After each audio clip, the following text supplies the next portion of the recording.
মুক্তিযুদ্ধের চেতনাকে যেভাবে বাকশালের সংবিধানের মাধ্যমে ছিনতাই করা হয়েছিল, সেভাবে ২৪-এর গণ অভ্যুত্থানকে হাইজ্যাক করার চেষ্টা চলছে বলে মন্তব্য করেছেন বাংলাদেশ খেলাফত মজলিসের আমির আল্লামা মামুনুল হক।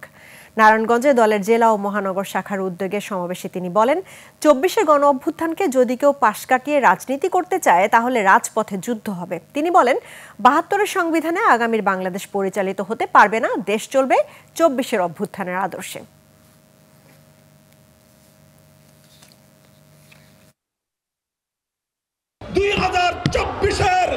জুলাই বিপ্লবের চেতনাকে যদি কেউ বাইপাস করে আগামীর বাংলার রাজনীতির গতিপথ নির্ধারণ করতে চায়, রাজপথে যুদ্ধ